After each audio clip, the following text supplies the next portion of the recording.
All right. Hello, everyone. Welcome to Jessica Payne Live. It's been a minute. Hello, hello. I'm your host, Jessica Payne. Welcome to this show. It's been a few weeks. It's good to be back from hiatus. Today, we're going to talk about what do you do when success feels hollow success. And I'll make sure to define that in a minute. If you're watching on the replay or listening to me on the podcast, thank you. Make sure you subscribe, click like, share as much as you can. I'm really trying to get more of a presence on those channels. Because I know a lot of you are on them more frequently than Facebook these days. All right, so Facebook is the hub, but you can find me on all sorts of channels. Maybe you're watching me on YouTube. Maybe you're downloaded or listening to me over on the podcast. Maybe you're watching live. Thanks, as always, or watching me on the replay. Thank you, thank you. So today I'm just going to jump into our topic, and I would love for today to be a discussion. My best shows, my most watched shows are when you guys participate. So if you have a question, hit that comment button, say hello, wave, and let me know what you're all about. I think by the response I've gotten from this topic, a lot of you are either experiencing it, maybe you're experiencing success or hollow success right now. One last caveat, if you've noticed this is a little bit of a different type of topic for the show, you're absolutely right. In the past, I've focused a lot on business and social media, which is what I do for a living, which will always be an ingredient to what I talk about. But it's going to focus more in on more of the empowerment piece. And this is based on your feedback from me, people I work with, the questions I'm getting a lot of. It's informing my show, which makes me happy. A lot of you have been bringing this issue up, whether it's for consulting together or just in work. And that's why I'm doing this show. It's going to be more about speaking your truth, more empowerment, and for you to take more control in your business using the power of communication and storytelling, but it might step out of those boundaries a little bit, okay? Quick shout out to everyone here. Hey, Corinder, how you doing? Yes, I am still on Instagram Live. You'll check me out. Perfect reminder, after every show here on Facebook, I jump over to Instagram because I know a lot of you are there. It's a little bit of a highlight reel, but I always hit on the same topic. So please follow me. I'll put my handle there in just a second. Thanks, Corinder, for that prompt. I appreciate that. Corinder is saying, hey, hello. Looks like we've got Teresa. I'm so glad you're here, Teresa, as well. You guys have seen her in past shows. Teresa, I know you and I have talked about this and the visibility piece, so that's why I'm talking about it. All right, so today's topic is when success feels hollow. And would it be helpful if I went ahead and maybe defined what that means to me? Raise your hand if you kind of know what that means. I have a feeling you do. I'd love your definitions of it.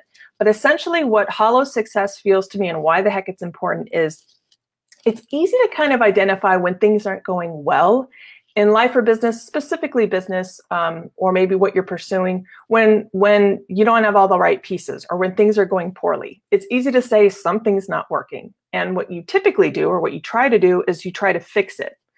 Maybe there are certain ingredients in what you're doing, your team, maybe it's time, maybe the quality of your product, whatever you're bringing to the table, you probably don't have all of the puzzle pieces working together. It's easy to say something isn't working when things are kind of literally not working. But here's the purpose of today's show. Most of you are successful. I know this because I watch your businesses. I know about your relationships, stuff like that. Me too. And this is one of the reasons why I'm bringing it up. One of our greatest challenges in life, I think, is to pay attention to when things aren't working. But it's even more difficult when you actually are successful. That's why there are a lot of very unhappy, successful people out there. People who even make a ton of money, have the perfect house. Maybe their business is skyrocketing. Like on paper, they're doing everything right. You could actually define them as successful, yet they're not happy. And that's what I define hollow success as. Here's another example, an actual example that prompted this show. A couple days ago, I belonged to a Facebook group. Someone posted in a Facebook group, they had just made a killing on their sales. I think they were selling something like a webinar. And their post was something, and I'm paraphrasing, they just killed it. I think they'd made like 5, 6 digits. They had sold a ton of seats to their webinar, massive success. And her post was something along the lines of like, I should be celebrating, but I'm not. And to me, that's a red flag because I've experienced the same thing, not selling webinars, but she was experiencing this hollow success feeling. This feeling of, it's almost an out-of-body experience, like maybe, and raise your hand if this is you, put it in the comments. Maybe you achieved a milestone, something maybe you've just been working really hard at, and it's like a lack of emotion or an out-of-body experience where you should be happy, you should be celebrating, but you're not. To me, that's a classic case of like a hollow success. And so I commented back, I said, maybe it's not fulfilling. And a couple of other people, a couple other women especially, cued into that. So it's kind of a perfect example of, and that's okay, by the way, for you to make achievements and be successful. But it got me thinking about this whole idea of everyone is working so hard right now, especially entrepreneurs. I'm seeing this all over social media. I'm seeing what you guys are doing. You're spreading yourselves thin. You're working hard. You are achieving success. But maybe it's time to check in. Is that success hollow? And the easiest way to ask that is like, do you have any sort of emotional connection with your successes, with your achievements? Or is it just like, is it no longer meaningful for you? I've already got a ton of comments, so I'm going to read them. Teresa's saying, yes, should be celebrating, but I don't. I know that feeling. I experience this when people acknowledge my content. Teresa, I'm gonna prompt you a little more. Do you experience this feeling of hollow success with your content, or do you experience an actual emotional connection with your content? Can you define that a little bit more? But I think we've all experienced this, right? And let me just say, it doesn't have to be a major achievement to feel hollow success. I think we've all have felt it maybe in jobs where here's another scenario. Maybe you're really good at what you do. You're awesome. People love you for it. Maybe you've won awards. You're that talented. Maybe you run a department or a company, or maybe you're just like the best person on your team and you kind of know it, and that's okay. Maybe you've been in a job or a relationship for a really long time and it's like, it's kind of easy. You kind of don't have to really challenge yourself. It comes to this whole question of like, why would we ever leave a good thing? And that's kind of what keeps people, I think, stuck in these cycles of staying where they're at. And I'll get to what you do when you hear that voice and have that hollow success experience. But I still want to see if we can get a couple more examples of what hollow success feels like. Teresa, you're saying, I think that's why I felt so many times like all the work has been for naught because nobody cares. Hate that feeling. This is really important to bring up, Teresa, because I think you're talking about two things, if I may. One is your emotional connection, and one is your perceived, your perception of others' emotional connection. And for the purpose of this show, I want to focus on yours. Because in a way, it doesn't even matter, right? If you're fulfilled with something, it's almost like you don't even care what other people feel if it fulfills you. So what I want to do is focus this show on not just your perception of what other people think about your content, it's you. But I absolutely get what you're talking about, because it's sort of like there's nothing more kind of discouraging than thinking people don't care about what you're doing. And that's the place I go immediately. When I don't feel fulfilled in something, I immediately think, well, it's probably not the good quality for other people too. And you see how you can start to spiral down this thing? Guys, thanks for joining. We're talking about when success feels hollow. I have a couple of steps that I go through, and it's not a prescription, but I thought maybe it can help you. Corinder's saying, hi, Catherine. I'm excited all week. Is it Security Week where you're at, Corinder? You're in the UK, right? Is that right? Did I get that right? Where are you at, Corinder? I know you are abroad, and I love my international audience. It's actually one thing I love the most. So let's talk about it. What up, Catherine? Hey, do you have an example of a hollow success feeling? Maybe you've achieved something and it's just like you've done this really good thing or really cool thing and there's like no emotional connection. It feels hollow. We're talking about what happens when you recognize that and the steps you can take. Because again, just if you're joining, it's easy to make changes and identify there's a problem when things aren't working. But what if things are really working? What if you're really good at your job? You're making good money. Your business has just gone gangbusters. But the success feels hollow. What do you do? To me personally, I think this is like one of the biggest challenges in our lives. It's making those choices. Come here. You want to be on camera? Lady, my cat, is going to make a cameo. Do you want to come up? Clearly she cares about this topic. Here, why don't you go in that random cupboard? All right, so we're talking about hollow success. How about I walk you through just some of my thoughts? And if you have questions for me or questions for Lady, put them in the comments. Catherine saying hello. Hey, everyone. Teresa, kitty. S. In all transparency, she is here. And it's a little dark, you guys, because we have this weird thing going on the west coast of the US right now. We actually have a tropical storm coming up through Mexico. We don't get these, okay? This is the East Coast gets to call, they own the hurricanes and tropical storms, but we have it. So it's really dark outside, which for this Angelino, it's a nice change, but that's why it's a little dark in the studio today. All right, so UK, London. I knew it, Corinder, I knew it. Shout out to London, one of my favorite cities. I lived there for a few years. Talk about, that was a huge chapter on my personal journey. Talk about when success is hollow. I was doing very well, living the life in London, had a great job in this beautiful romantic city, and it was like an empty success feeling. So I have felt this, you guys. And I ignored that voice for years. Patterns. It's all about patterns. Here's another way you can figure out if success is hollow. Have you felt this? And this is my first question. Have you felt this feeling before? Okay, so let's say that you have this, somehow your brain is connected to your heart and your emotion and you realize something isn't right. That's the biggest hurdle because we're really good at ignoring. You can make a choice. You can ignore and proceed as normal, or you can listen to the voice. Let's assume you've listened to the voice and you know something isn't working. The first question you can ask is, have you felt this feeling before? So let's say you're like, I don't feel, this isn't fulfilling me. This success feels hollow. First question you can ask yourself, have you felt this feeling before? Maybe it's just an isolated case. Maybe you're just really tired, or your boss is a jerk, or you're coming off of a big product launch. Maybe you need a minute to take a knee and take it all in, and then you'll get that emotional connection. You'll actually realize the fruits of your labor. First question, have you felt this feeling before? You can write these down too, you guys. If it's an isolated case, maybe you haven't felt this hollow success feeling sensation before, I would say proceed as normal, but listen, really, it's up to you to make the choice to feel into it. Maybe after a week, you'll realize the fruits of your labor, the fulfilling piece will come back. Maybe you just need a nap or 2 days worth of sleep.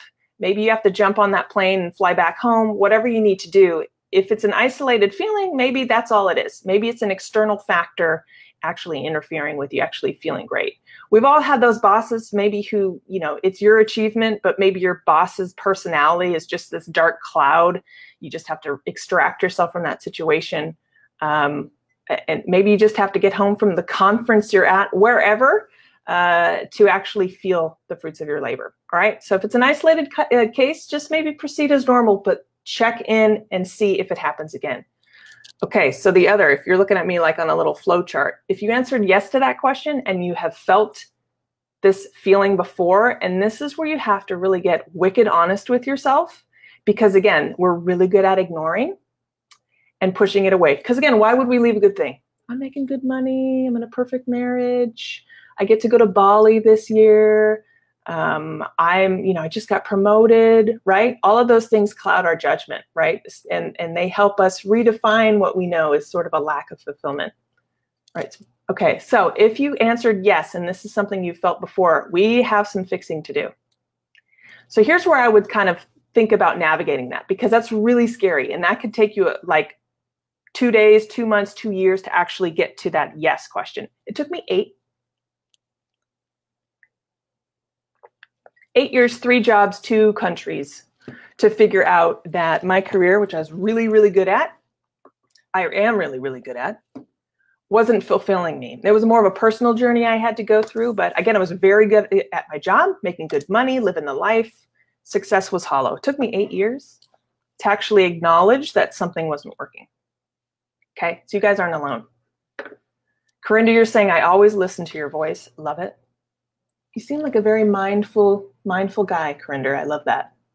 And I don't mean to get too spiritual woo-woo on you guys. You guys know I'm kind of that mind, but you don't have to practice yoga or be mindful, although meditation rocks. Studies have shown. All I say is find a quiet place each day, maybe for a couple of minutes. This is a great exercise to do during that quiet time. Maybe it's right when you make that first cup of coffee in the morning, take a walk, whatever. Corinder is saying you agree. I love it. Teresa, it's gloomy and damp here too. I think we maybe are giving you our clouds from California to Michigan. Corinder's saying, but success of live streaming on Instagram is hard. Oh, yep. I'm glad you brought in a specific example. Corinder, let's talk. Success on live streaming on Instagram is a whole other animal. So if you want to go through this exercise with me, just check in, maybe write down, jot down something that may, think about this exercise. And if something pops in your head, chances are that's what you need to work on. Or if you get that little feeling in the bottom of your stomach about something, maybe it's relationship related or work related, jot this down. It's a really good kind of self-help exercise. So again, if you're just joining, hello, we are talking about when success feels hollow, what you can do about it. So far, I've defined what hollow success is. It's really just that lack of fulfillment. When something doesn't fulfill you, it's like bye-bye emotion. And that's why it feels empty, because you've done everything on paper, but if you're not emotionally attached to it and you don't care, that's why it feels hollow, right? And that's why you get that push-pull. It's one of the beautiful things about our mind. It's going to be like, this is no longer fulfilling. You need to make a choice. The second one is the question you ask is, have I felt this before? If you haven't, watch it. If you have, let's go through a couple of steps. If you felt this before and you are willing to take the step and actually acknowledge, yes, there's something that is missing or needs to be fixed. Maybe you just have to walk away from it. It is not fixable. And that is what you really need to admit. Again, it took me 8 years. 8 years, 2 countries, 3 cities to figure that out. Here's the next question you can ask. Is it an easy fix? Could it be an easy fix? Is it a matter of getting your time back, putting more of your creativity, taking responsibility back? Maybe you've delegated something away and that's why it's not fulfilling, because you're no longer touching, you're no longer close. I find this to be a huge factor with creative people when they take a corporate job, or when CEOs, when their business takes off and it grows and they're more removed from the actual work. If you're an inventor and you create something amazing and now you're a CEO and you don't touch the work, bye-bye fulfillment, because at the end of the day, what you really crave is the work. This happens a lot in startups, actually. Engineers are suddenly board members and you wonder why they're not fulfilled. Making a ton of money, huge visibility, published, whatever. But at the end of the day, if they like to tinker and build stuff and they're not fulfilled. So that's kind of a typical example. Creative people, maybe musicians or artists who run record labels. Like, it's a different job. If it doesn't tap into a skill set that they actually love to use, bye-bye fulfillment. Does this sound familiar? Maybe you were really good at one position and now you're a manager. I suck at managing most of the time, by the way. I like to work on my own or work with teams. I don't want to manage 30 people. That's why I'm not an executive. I run my own business. Does this sound familiar? Teresa's saying, yes, I crave the work, but all the other stuff that builds to the work is ugh. I know. And this is another thing. Know yourself, know your strengths, and know where it helps to bring in other people. This is one of the biggest lessons I've learned. So the flip side, maybe you've delegated something away and it no longer fulfills you, or maybe you have too much on your plate and the work is just getting in the way of you actually succeeding. Maybe you need to delegate it, maybe bring in a partner. And that's scary because it's hard to trust other people. That's a whole other Oprah, but that's a big thing. I think the purpose of this exercise is to see if it's fixable. So that's question number 2. Is it an easy fix, or is it fixable? And maybe there are some choices you can actually try in the next couple of weeks or couple of months. My challenge to you would be, if you're facing a situation, let's see if we can right the ship by the new year. What changes, if any, can take place immediately and then over the next couple of weeks?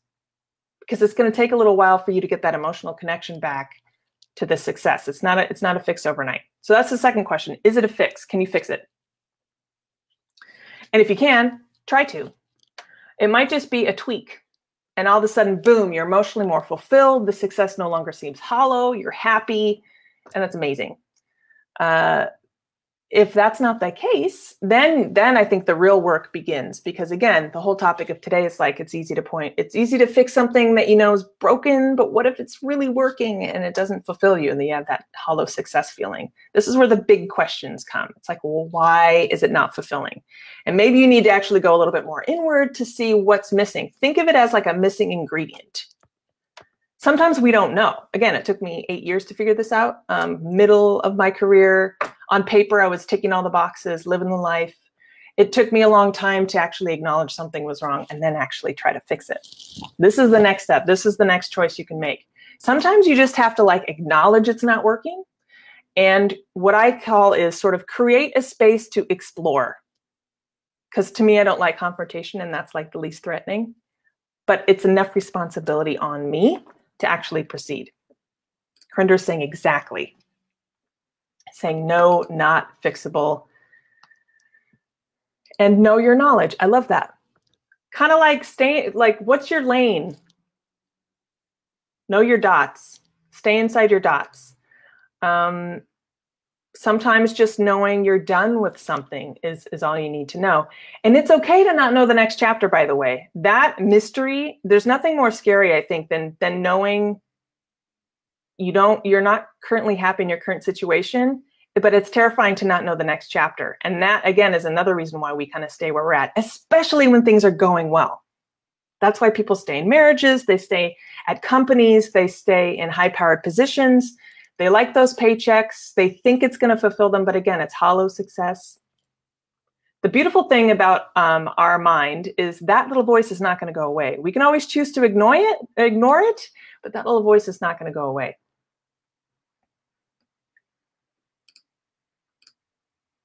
Oh, who is the CEO of Instagram and Twitter? They just announced, Karinder, the new CEO. I love your Instagram questions, by the way, keeping me honest. They just announced, I think yesterday, internal promotion. Yeah. Big side news on Instagram, by the way. 2 of the founders left recently. Watch this space. Really interesting. Creative differences. So perhaps the reason why these 2 gentlemen decided to leave, the way it said in the press release, was that I think they're pursuing, they worded it beautifully. They're basically saying they were hungry for more creative opportunities, which is beautiful, which is PR speak for saying there were creative differences. But it's kind of a good example of this exercise. They were probably like, Facebook owns Instagram. Instagram is no longer what we originally built. They're probably very far removed from the actual work. And so bye-bye. You can only imagine how much money they were making, by the way. So here's a good example of, thanks, Karinder. Here's a good example of this situation. They were probably realizing this is no longer fulfilling. I don't know if you can define people more successful than the founders of Instagram or Facebook or what have you on paper, but clearly they weren't fulfilled. So they left. Interesting. And this goes without saying, I'm sure they'll land safely and comfortably wherever they're at. Another reason why we don't make these scary changes, like, again, for us, every dollar is hard earned. Every pound is hard earned. We're typically, I don't think I'm talking to any CEOs of any billion-dollar startups or apps. So to make any of these changes is very real and very scary, because we are, money isn't just pouring through the windows, right, you guys? All right, so let's proceed for a couple more steps.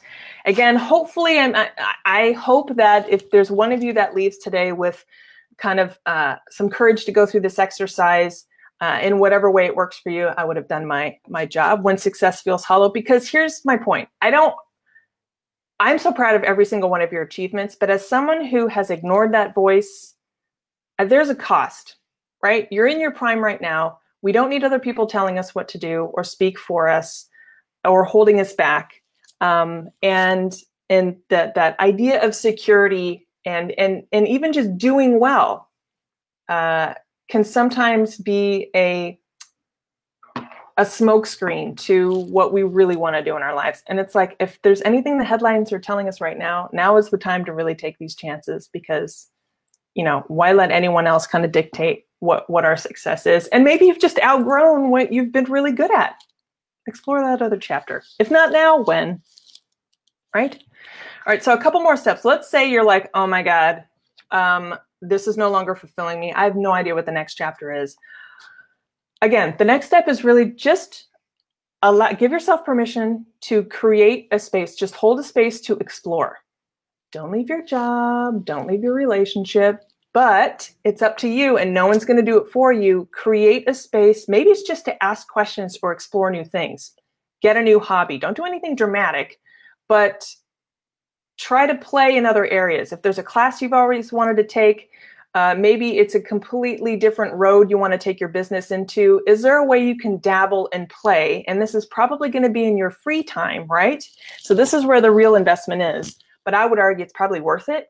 If it's going to be fulfilling, you're going to know straight away. And I feel like when something's more fulfilling, it doesn't take much to get that emotion back because you're doing something you actually want to do. So explore that, hold a space for it, try to identify where you could start in dabbling in something that might be a little bit more fulfilling. So that might mean rolling up your sleeves and getting back into the work. Maybe you've just been phoning it in for a while because the money's good and the money's easy. Well, this is going to be a different lifestyle change for you. So are you ready for it? You might try it and be like, you know what? It's not worth it. Fine. But at least you'll have your clarity. I always say clarity is empowerment, right? This might mean rolling up your sleeves and doing the work because that's what might originally have fulfilled you. But it might have been a minute. So you're going to have to take responsibility to do that. It might mean walking away from certain partnerships or relationships. I'm not really talking personal. I'm talking maybe more creative or business. It might mean scaling down. It might mean taking time off. It might mean using your next vacation to do some of this hard work. All right. So ask yourself these questions and see if you can try to get some clarity on what might fulfill you. It could be completely different from what you do now. That's where maybe classes can help. Or it could just be a little step change, a little tweak in your business. Does this make sense? Is this scary as heck? Am I touching any buttons here? A couple of things to keep in mind, and then I'm going to jump over to Instagram because I want to honor this and keep it a half hour. Here's where you're really going to need to take ownership of your problem or your issue. You've already done the hardest work, I think, which is actually acknowledge that something's not working. That's the hardest because I think that's like life's biggest lesson. So congratulations there. You've already been you've already done the biggest step. Now you just have to kind of figure out what the next one is. So take ownership. Number two, no one can fix it but you. Don't look to someone else to fix it. Your wife, your spouse, your children, your boss, your manager. They're there to hit the bottom line. They've got their own issues. Everyone's running on their own journey. Excuse me, I have a cat. Boop, boop. Everyone's on their own journey. It's up to you. You're the captain of your ship. You're the only one that can fix it. Don't turn to anyone else to fix it because that's just you're probably going to spend time and money there and whatnot. Unless you need like a counselor or therapy, which I highly recommend, or anything on the personal side, and you do need an expert to help you unpack things. But you're the only one that can really make this choice. Again, create a space for exploration, create time, create the opportunity for you to actually try new things or try to see what that missing ingredient is. And that's probably going to be only through experimentation. And that's scary and that takes time. That's going to add more to your workload probably. So this is where you have to really buckle up and say, are you serious or not? Corinder's saying no one can do it for you. That's absolutely right. No one's going to be able to be like, aha, this is what you need to fix. I'll do it. It's not going to be fulfilling. You have to find you have to take ownership because you are the only one that can fulfill your happiness. And again, I'm trying not to get too woo-woo and spiritual, but that's how it is. Try new things. Just try new things. The next 6-8 weeks, enroll a new class, take time off, do what you need to do.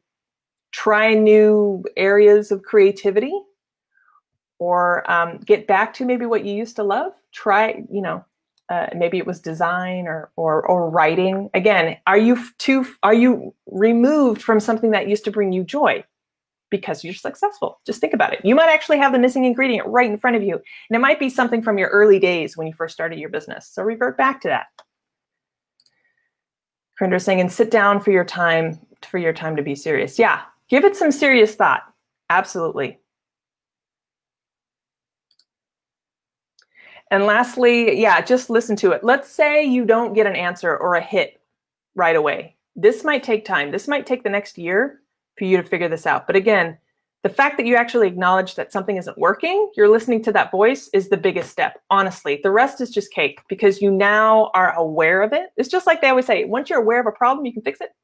But before, if you were just sort of ignoring it, it's easy to do. And again, when you're successful, which is what this really topic of the show is, when you're successful, we have so much noise telling us, as defined by the outside world, that things are working, sometimes getting that feeling of that hollow success can be a little scary because it doesn't make sense. It doesn't make logical sense because everything that is everything we're using as sort of measurements of our happiness, money, family, free time, promotion, visibility, autonomy, whatever it is to you, if you're actually ticking all those boxes and there's no emotional attachment, no fulfillment, that's scary because you're like, the first place you go to is like, what am I doing wrong, right? Or you just ignore it. So hopefully today you have a little bit more clarity on what to do when success feels hollow. My biggest question to you is, did this resonate with you? Should I talk about it more? The whole purpose of this show I want to really hit on going forward is more empowerment. And it's all about, how does this fit into branding and social media is probably maybe what you're asking. Well, my background is communications, it's storytelling. And for me right now, it's just about how can I help you speak your truth? So whether that's through your business, through your mission statement, through who you are, through whatever impact or change you're trying to make on this planet, it's probably through your business, how you know me. Unless you have an emotional connection to it or attachment to it, maybe you're doing really well at that. If that success feels hollow, then it needs fixing, right? Because why be successful if you're not happy doing it? Why? That's the whole purpose of today. Cool beans? So thank you for your feedback, especially those of you who've brought it up during our consulting sessions and clients of mine. I appreciate it. Again, I want you to inform these shows so that I can step up and be of greater use to you. A couple of things as I sign off. I'm going to jump over to Instagram and I'll put my handle there right now. You guys can check me out. If you're watching this just now, give it a second and then watch it on the replay. You'll also have it on the podcast. I really encourage you to listen to this entire exercise so you can go through it. If you haven't taken my social media wellness quiz, I put this up about a month ago. It's still pinned on my page. Do take it. This is part of, this is a really good check-in exercise too, maybe as you're taking a look at your business. I want you guys to be marching along confidently toward the end of the year. I want everyone on here to finish the year strong. So whether it's figuring out what this fulfillment piece is or sort of recalibrating, fixing their social media, you guys know that I consult. I can always work with any one of you. I work with some of you. But if anything, those are free resources. You can get them right on my page and you can participate. Does that make sense? Cool. Oh, Corinda, this is such a beautiful message to end on. Try to be love and try to love. And I think you're saying you're talking about loving the process. Is that right? Loving that success might be feeling hollow. That's a very deep observation. I don't know. Oh, Corinda, thanks so much. You put my handle. So guys, my handle on Instagram, which I'm jumping to right now, which this might sound confusing if you're listening to me over the podcast, but if you're on Instagram and you're listening to me on the podcast, please follow me. It's at jpaynebu. The link is there in the descriptor. Guys, thanks so much for watching. I hope you found this show helpful. I'll be back next week with more on this topic, more probably around storytelling. If you ever have any questions or topics for the show, let me know. Comment here. And that is it. Guys, thanks so much. Take care. I'll see you on Instagram. Otherwise, please take that quiz. Participate. It's pinned on my page. It's the first post you see. You can click that big fat blue button to participate in that as well. Otherwise, reach out. You can find everything on my website, jessicapayne.us. Otherwise, guys, take care. I hope your success is not hollow. If you have any questions, and as you go through this experiment, if you get any aha moments, let me know. We'll talk about it next week. All right, you guys, have a great week, and I'll see you soon.